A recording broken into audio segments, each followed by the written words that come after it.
Gupta in this webinar. So he's a pioneer in the interventional cardiology in India. So Dr. Rajeev Gupta chairs the Preventive Cardiology and General Medicine departments in Eternal Hospital, Jaipur. And he also holds the chairman position of academic and research of the medical sciences in Rajasthan University of Health Sciences. So he has a very extensive experience in research and especially in the field of preventive cardiology.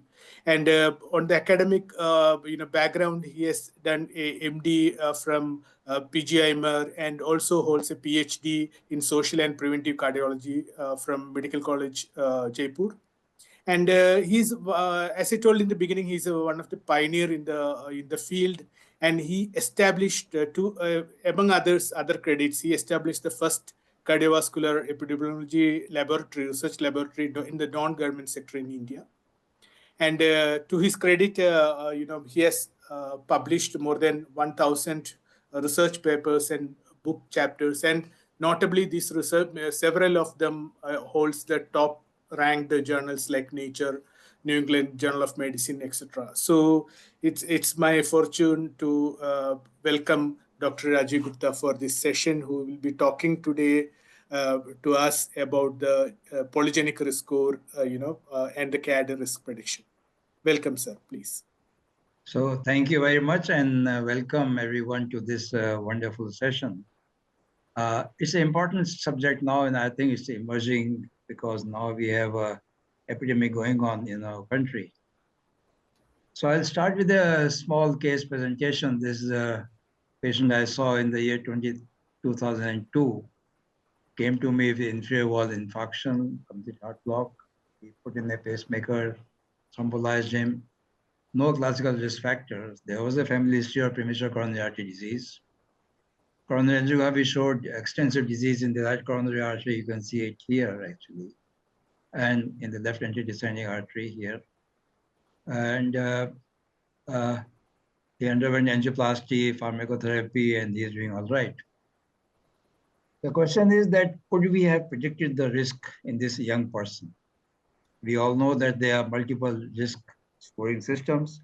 We have clinical risk scoring like Framingham, Reynolds score of the European Society of Cardiology.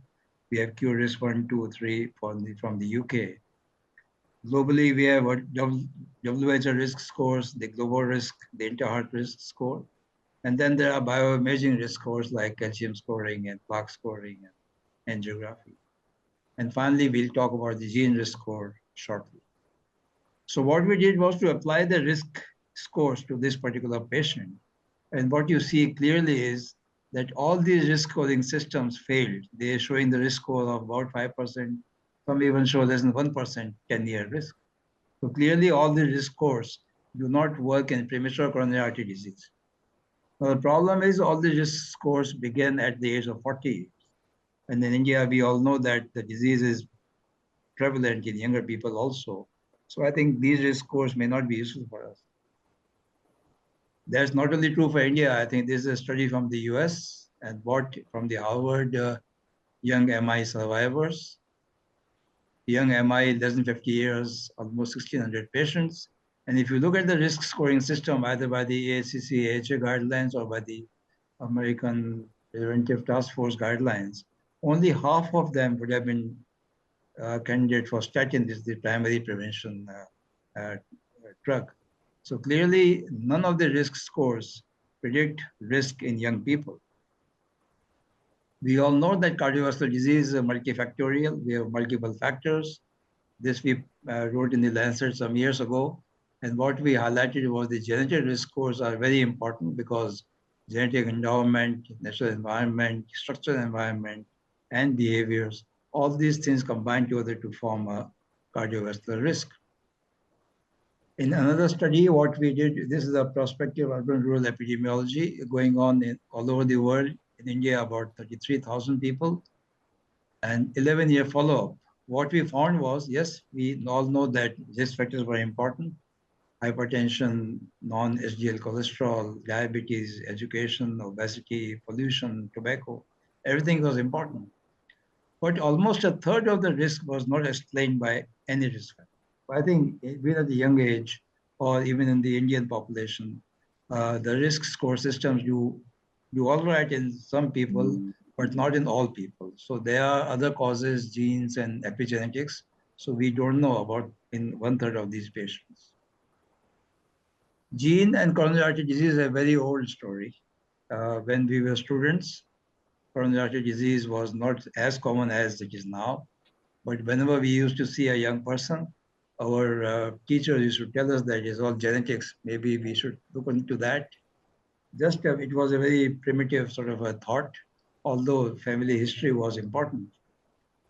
Only in the late 90s and now in the last this century, we have developed.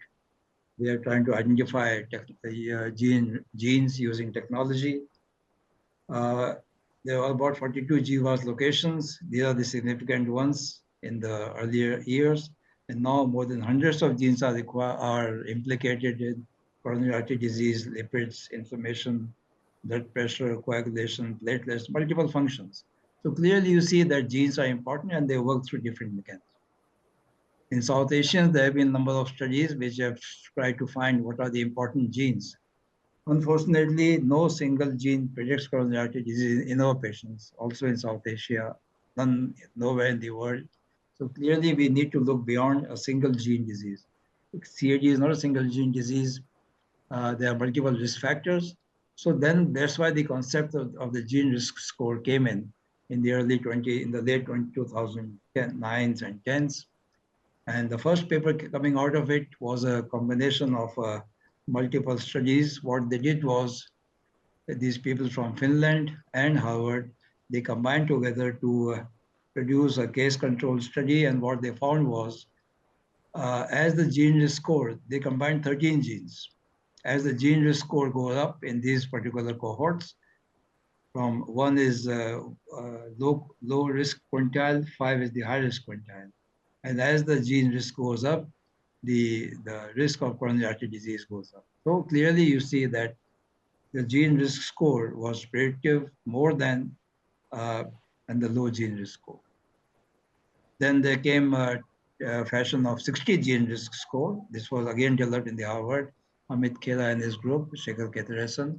And again, you see they combined so many genes and they applied the gene risk score to at least two communities, the atherosclerosis risk and communities community and the women's genome health communities. And in all these three, if you have a high hazard ratio, if you have high gene risk, you have a high hazard of coronary artery disease over a follow-up of 15 years in both of these cohorts. So clearly, if the gene risk score is high, that is in the upper quintile or upper tertile, you have higher coronary events over the follow-up of 10 to 15 years. So these were predictive, and from 13 gene risk score to 24 to 60, then you go on to 49,000 gene risk scores. Again, they study Framingham heart disease cohort and the Finn risk cohort. Again, they find that in the highest quintile of the gene risk score, the disease occurs at an earlier age as compared to the lowest quintile. So clearly, the importance of gene risk score was continuing. Multiple studies again continuing, 50 variants, 49,000 variants, 116,000 variants, and then 6.6 million, which is now known as the GWAS or the genome-wide association studies. So they calculated GWAS score using 6.6 million SNPs or single nucleotide polymorphisms. And what they found was it was an odd ratio of 1.67. That means if you're in the highest bracket of this gene risk score, you almost 1.5 times to 2 times greater chances of your developing heart attacks. What they found was the genome-wide risk scores for common diseases identify individuals with risk equivalent to monogenic mutation. We all know that in coronary artery disease, the monogenic mutations like LDL cholesterol gene, for example, are important. If you have a LDL receptor abnormality, you have familial hypercholesterolaemia, you have extremely high risk of developing coronary artery disease, a premature coronary artery disease. And what they showed was, in this particular cohort study, that if you have high gene risk score, the risk is the same as monogenic or familial hypercholesterolaemia. So clearly showing that all these three cohorts showing that if you have a gene risk score of a high degree, you have very high risk if the polygenic risk score was in the 90th to 100th percentile. So clearly showing that high gene risk score is almost like a familial hypercholesterolemia, and we need to treat them as early as possible. There have been some suggestion that population-specific disease genes could be found in South Asia. And South Asia, I think, is the hub of the coronary artery disease, especially premature coronary artery disease in the world. And what we did was, in this particular study, multiple sites were involved in India. So this is the only Indian study which has shown importance of the genome-wide polygenic risk score in South Asians. Multiple sites, Bangalore, Chennai, Jaipur, and other sites were involved in this data collection. In the first phase, what we did was the validation of these cohorts. So in validation, 1,500 South Asian reference population, and we developed a genome-wide risk score using the ancestry adjusted polygenic score. And to make it slightly simple, two cohorts were in which this thing was validated. One was the UK Biobank South Asians, and you clearly see as compared to controls, if you have a patient with coronary artery disease, the gene risk score is higher. Similarly, in the Bangladesh study, you could see that if you have cases with coronary artery disease, the risk was higher. And there was a stepwise increase. So if you have low risk, 20th percentile, if you are in the top 2.5th percentile, the risk was almost 5.5 in South Asians. So clearly, in Bangladesh, South Asians, the risk was very high. And this is the Indian patients, 1,800 patients with coronary artery disease, 1163 controls. And what we saw in this particular study was that this genome-wide polygenic score, as the quintiles went up, the risk of ischemic heart disease or the acute coronary event went up. And if you are in the highest quintile of genome-wide risk score, the odd risk was almost 4. So clearly showing that high gene risk score translates into high coronary artery disease events, even in the Indian population. So what we did was to calculate the genetic risk score in this our patient, what we are seeing here.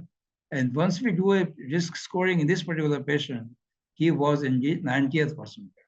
So clearly, when all the other risk equations failed, the risk score equations suggested that this particular patient was in 90th percentile. And what we could have done was that we could have started him on preventive measures, healthy lifestyles, and statins, so that we could reduce the risk. But that was he had a heart attack 20 years ago. That time the information was not so complete. But now if you find a young person with some suggestion of risk, or as at a screening, you find that the risk score is in the top 10, 90th percentile, it will be wise to put them on preventive lifestyle and therapy.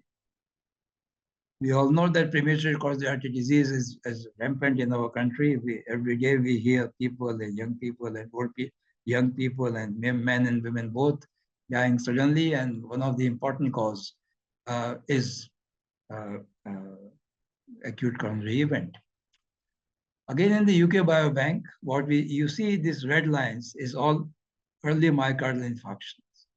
So in the UK Biobank, what you can see clearly is that if you have a early myocardial infarction, the gene risk score is higher as compared to the usual MI or ischemic heart disease.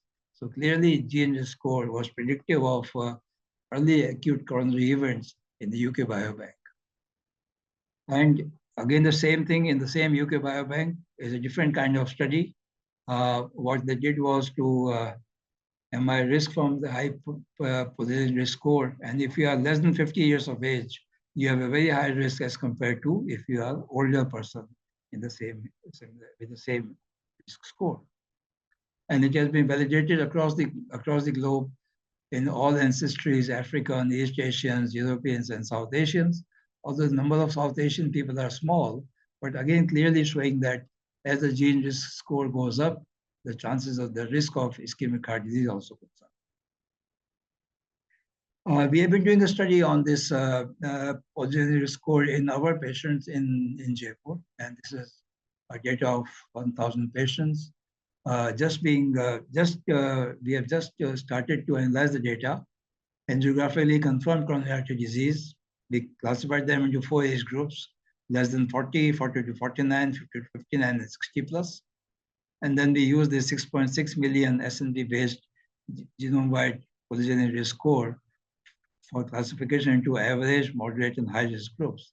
And what you see clearly that even in these patients, about 21% people had high risk, 33% had moderate to high risk. So more than half of these patients are at moderate to high gene risk, clearly showing the importance of gene risk score. And when we classified based on age, what you see is in less than 40 years of age, the odds ratio was more than 2.5. So clearly you see that if you are a young patient with coronary artery disease, the gene risk score is high. And as we go on, we'll try to follow up these patients and to see if there are any recurrent events occur more in patients with the high gene risk score. So with gene risk, we come back to our patient. How do we identify premature coronary artery disease? Which risk score is ideal for Indians? There are clinical risk scores which are only validated in Caucasians, not in India. They are widely used in practice. We use the entire risk score in our own study, the prospective epidemiology, the PRS study. And there again, it failed in 1/3 of the patients. The gene risk scores, although they're only validated in Caucasians, they are scientifically appealing. What we have shown that they are applicable at young age, although we need more studies and the costs are rapidly decreasing.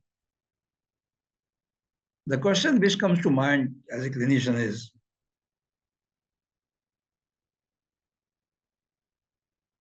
if there's a high genetic risk, so what? Can we do some intervention? Because genes are genes. We can't do gene therapies. We can't change genes. So how can we intervene? And clearly, I think we have evidence now that the gene risk score can be reduced by 40 to 50% using aggressive lifestyle interventions and statins. Now, these are data from the Harvard studies. This is the paper from Harvard, atherosclerosis risk in community studies, women, male dieters in the Finland, clearly showing that if you lead a very healthy lifestyle, you can reduce the risk to low risk. So if you have high genetic risk and you lead a healthy lifestyle, you can reduce the risk. Similarly, in the statin trials, the Jupiter, Ascot, CARE, and Preventive, if you have high gene risk and you are on statins, you can reduce the risk. And it was shown across all these 4 trials that in spite of high risk, high dose of statins can prevent future coronary events. And there's a trial going on known as GWAS, the gene in the US. And what they see is that it's a pragmatic randomized controlled trial of GWAS to prevent CAD, diabetes, atrial fibrillation, and cancers. They have a questionnaire recruitment, classifying them into high risk. If you are high risk, then they classify into usual care or interventions. And interventions is you talk to the patient, focus on him, give him advice for aggressive lifestyle. We still wait for the data to come out of it. So in conclusion, my friends, premature coronary artery disease is a major problem in our country. The risk scores like Framingham, the ACC-AHA, the score, the Q risk, do not provide adequate risk assessment in young individuals. The gene studies have identified numerous SNPs as important. The gene risk score using 20 to 200 genes have been developed, and they provide better prediction than family history and risk factors. And then the GWAS, the genome-wide association study-based risk score with more than 6 million has been developed and assessed and validated in multiple cohorts, including our own cohort in our country, and they provide robust risk assessment and add to precision medicine for suitable interventions, especially lifestyle changes and statins, especially in the young. This is the method that we do it. We just require blood collection, DNA extraction, calculation of gene risk score, and then we classify into risk, high risk group for primary prevention, intermediate risk group. If they have some more risk factors, you again for primary prevention, and then you can classify into low risk group. Thank you. Thank you very much for your attention. Thank you. Thank you very much, Dr. Rajeev Gupta, for the enlightening talk, very detailed on the technical aspects as well. So please be free to ask questions. Yeah, Dheeraj, you can. yeah. I'll just we have received few questions. So out of that, like one question from Dr. Murlidhar sir. He was just wanted to know like to what extent the cloud and AI data can be used on this research studies so far conducted, including the latest Jupiter study, sir. Rajeev sir, your take on this. See, we are going towards the artificial intelligence technology in healthcare as well. If we combine the clinical and the genetic data, we can predict much more. I didn't show the slide, but there was a slide that the best way to predict coronary artery disease now in the era of AI is to combine clinical variables like the anthropometry. We all know the risk factors that we discussed in one of the slides. So we combine the risk factors and then also combine the risk score. And I think AI can help us here that because the genetic score is a very complex area, and unless you use AI technologies, you can not do that. But I can only suggest, I can only warn you against the predictive capabilities of the AI because still AI is in infancy as far as the healthcare prediction is concerned. So to make predictions, we'll need a randomized trials. And I think the latest, the GENOVA trial, which I showed you, is based on the AI technology. Thank you so much, sir. So another questions we have received from Sayali Singh. She wanted to know, like, sir, how to measure genetic risk score and what parameters you can consider in like risk prediction, sir. Like if it's polygenic risk score and how much it is relevant actually in today's scenario, sir. So I think the first step is to identify people at risk. Now, people at risk identification, especially young people, how do you identify them? So they may have some associated factors like obesity, like abdominal obesity. They may also have family history of coronary artery disease, or you may have a slightly or borderline situation. The cholesterol is LDL is about 100, 110 or 100, between 100 to 130. There you think that whether to start this person on aggressive lifestyle or drug therapy, that's the question. And in these people, young people, it is very wise to do a gene testing, which is a very simple test now. You just get the blood test, sent to the lab, I think they are, and then they will give you the result, high risk, average risk, low risk. If it's a high risk or a moderately risk person, it will be important to teach the patient at least that please start aggressive lifestyle control, smoking, healthy diet, regular exercise. And if the LDL cholesterol does not come down with that, put him on statins. There are only two things as of today that we know of. In the future, we may be having more preventive armamentarium. There are lots of trials going on in the era of GLP-1 receptor, the obesity management, agonists and all those things. So there are lots of trials going on in that area, but we still can't say. Right now, we only have two interventions which have been shown to be useful, healthy lifestyles and stress. Thank you so much, sir. Another questions like we have received is related to polygenic risk score only. Says the participant wanted to know, sir, is PRS is an absolute risk or relative risk prediction, and which risk tool is better for predicting CAD risk? Sir? Is like relative risk reduction or absolute risk? Sir? See, the ideal situation in the ideal world, it will be absolute risk reduction. So if the risk is, for example, 10%, we would like to bring it to 0%. So that is absolute risk is from we reduce absolute risk by almost 100%, which is I think it is a utopian dream. We can't do that. So I think in clinical medicine, what we talk is a relative risk reduction. Gene risk score, or the PRS, is also a relative thing. Low risk, that means low gene risk score versus high gene risk score. We classify them into grade 1, 2, 3, high, moderate, and low, average, moderate, and high risk. So there are 4 categories. And then if the person falls into moderate or high risk based on the gene risk score, we institute preventive therapies.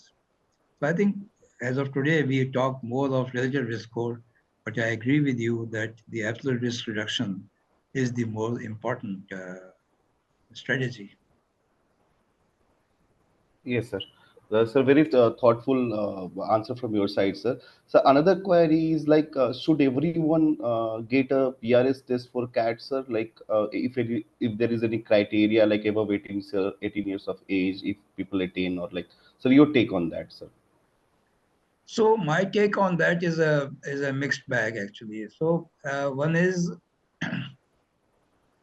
clinical genetics is evolving, and clinical genetics. I was talking to our colleague. She's a postgraduate in clinical genetics.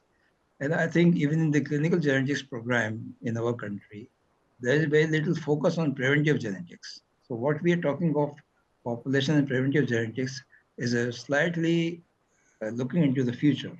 And this is about, say, 5 or 10 years away, 5 years maybe away from us, although it may come even earlier. So now we can predict that a person is a high risk, and if he takes precautions, he can prevent disease. So, for example, I talk of a different scenario. If you have a disease for breast cancer, for example, the gene for breast cancer, and there's been a story of BRCA1 and BRCA2 genes, and it doesn't manifest in everyone. Even if you have BRCA1 or BRCA2, even if you are homozygous for that, you may never develop breast cancers. So there are protective systems going on. So, but coronary artery disease, fortunately, is not a monogenic disorder; it's a polygenic disorder.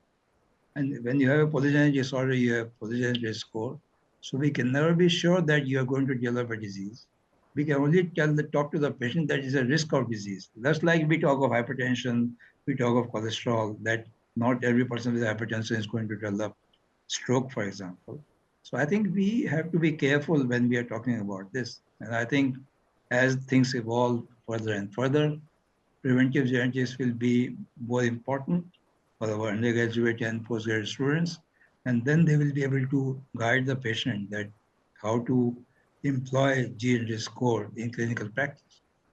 I think for me right now, also as a treating physician, I think for me it is important that I talk to the patient before advising him genetic risk scoring system, and tell him that if your risk is high, we can offer you something.